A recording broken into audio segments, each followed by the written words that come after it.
మన శరీరము, మనము ఎప్పుడూ ఒక్కటిగా ఉండాలని అంటే అది అర్థమైంది. కానీ ఈ మనసు ఎక్కడెక్కడికో పోతుంది. మనతో ఉండదసలు. మీరిక్కడ కూర్చున్నా మీ మనసు మరెక్కడో ఉండొచ్చు. ఒకసారి మనతో, మరోసారి మనకి దూరంగా ఉండే ఈ మనసు సంగతేంటి? ఇది నా మొదటి ప్రశ్న. ముందు ఈ ప్రశ్న గురించి చూద్దాం.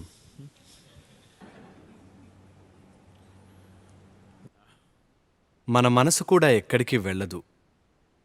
అదిక్కడే ఉండి వేరేదో ఆలోచిస్తోంది. అదెక్కడికైనా వెళ్తుందా? మనసు ఎక్కడికి వెళ్ళదు. అదిక్కడే ఉండి దేని గురించో ఆలోచిస్తోంది. కానీ ఇదిక్కడే ఉంది, అవునా? మీ శరీరము పోదు, మీ మనసు పోదు, మీరు కూడా ఎక్కడికి పోరు. అదంతా మొత్తం ఒకటి. మీరేదైనా చెయ్యాలంటే అది మూడిటికి పనికొచ్చేలా కలిసొచ్చేలా చేయాలి. మీరు దాన్ని వేరుగా దీన్ని వేరుగా నిర్వహించలేరు. అవన్నీ కలిసే ఉన్నాయి, అవునా?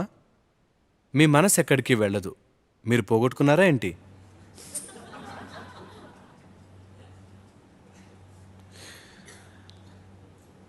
నిజానికి మీ మనసులో ఉన్న ఊహలతో మీరు మోసపోతున్నారు. అదిక్కడే కూర్చుని ఏదో ఊహిస్తోంది. అదెక్కడికి వెళ్ళట్లేదు. కానీ మీరు మీ మనసుతో ఎంత లీనమై ఉన్నారంటే, కానీ మనసెక్కడికో వెళ్తుందనుకుంటున్నారు. మనసెక్కడికి వెళ్ళదు, ఇక్కడే ఉంది, అవునా?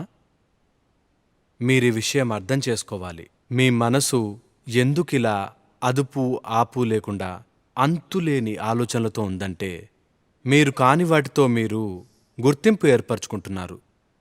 మీరు కాని దానితో మీరు గుర్తింపు ఏర్పరచుకున్న క్షణమే ఇక అది పరిగెడుతుంది.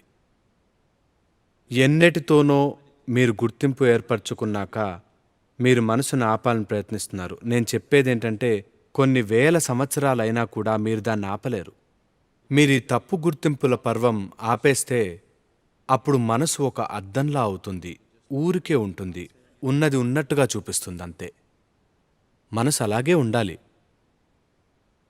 మీ మనసు ఎలాంటిదంటే, స్పష్టత ఉన్నప్పుడే అది అద్భుతంగా పనిచేస్తుంది, అవునా? అవునా కదా?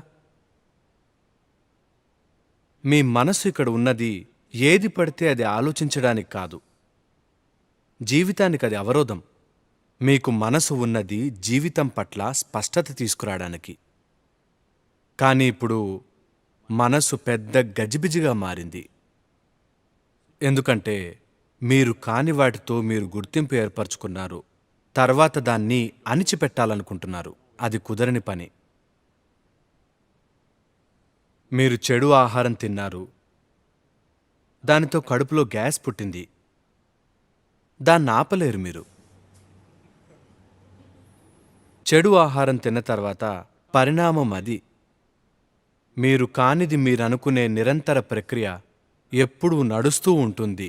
దాన్ని మీరు ఆపలేరు, ఏం చేసినా సరే. మీరు దేవుణ్ణి తలుచుకుంటే దేవుడే మిమ్మల్ని అన్ని చోట్లకి తీసుకెళ్తూ ఉంటాడు.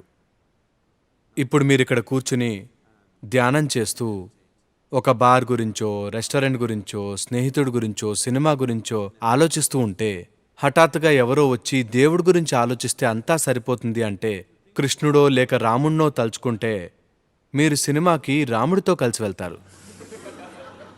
అది మనసు లక్షణం. రాముడే మిమ్మల్ని బార్కి తీసుకెళ్తాడు, ఆయనే మిమ్మల్ని రెస్టారెంట్కి తీసుకెళ్తాడు. దాన్ని మీరు ఆపలేరు. మీరు కాని వస్తువులతో మిమ్మల్ని మీరు గుర్తించుకున్నాక ఆగే ప్రసక్తే లేదు. ఇక్కడ మనం చేసేది మీ మనసుని కంట్రోల్ చేయటం కాదు, మీరు ఏది కాదో తెలుసుకునే అవగాహన సాధించడం. ప్రస్తుతానికి ప్రాథమికంగా మీకు గుర్తింపు మీ శరీరమే. మీ శరీరంతో, వేసుకునే బట్టలతో, మీ గడ్డంతో కూడా గుర్తింపు ఏర్పరచుకున్నారు. బాగా గుర్తింపు ఏర్పరచుకున్నారు. మీ భార్య, మీ పిల్లలు, మీ కుటుంబం, మీ చదువు, మీ మతం, ఇలా ఎన్నిటితోనో మీకు గుర్తింపు. వీటన్నిటి మధ్య మీకు నిశ్శబ్దమైన మనసు కావాలి. అలాంటిదేమీ ఉండదు. అందుకే మీకు శూన్య అనే సాధన ఇచ్చాం. మీకు మీ మనసు నుంచి మిమ్మల్ని కాస్త దూరం చేసే పద్ధతి. ఒకసారి ఈ దూరం కలిగితే మీ మనసు ఎంత గజిబిజిగా ఉన్నా పర్వాలేదు. మనసు నుండి విడిపడటం. ఒకసారి మీ మనసు నుండి మీరు విడిపడితే మీరు అన్ని రకాల గుర్తింపు నుంచి దూరమవుతారు. ఎందుకంటే అన్నీ సృష్టించేది మనసే కదా. అందుకే రకరకాల విషయాలు ఆలోచించకండి, ఆ సాధనని ఉపయోగించండి. అన్నీ జరుగుతాయి. మీరు ఊహించనివి కూడా జరుగుతాయి.